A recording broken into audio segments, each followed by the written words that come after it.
வாழ்க்கையிலே நீ வெற்றி பெற வேண்டும் என்றால் தயவு செய்து எக்காரணம் முன்னிட்டு உன்னுடைய நேரத்தை வீணாக்காதே.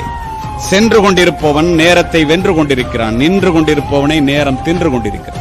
இந்தியர்கள் கடிகாரத்தில் மணியை மட்டும் பார்க்கின்றோம், அமெரிக்கர்கள் மணியோடு சேர்த்து நிமிடத்தையும் பார்க்கின்றார்கள், ஜப்பானியர்களும் ஐரோப்பியர்களும் நிமிடத்தோடு சேர்த்து வினாடியையும் பார்க்கின்றார்கள்.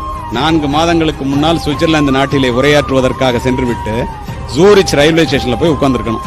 ட்ரெயினை பிடிக்கணும், ஜெர்மனி போறது. 8:03 போனோம், நான் புறப்பட்டுட்டேன். மனைவியும் அழைச்சிட்டு போயிருந்தேன். புறப்பட முடியுமா? 5 நிமிஷம் லேட்டு. அவசர அவசரமா போறேன். போன ட்ரெயின் இல்ல, இந்தியா மாதிரி தான் அப்படின்னு நான் நினைச்சுக்கிட்டு ட்ரெயின் வரலன்ட்டு உட்கார்ந்து சிரிச்சுட்டே சொன்னாங்க, மை டியர் இந்தியன், கூனி குறுகி போய்விட்டேன்.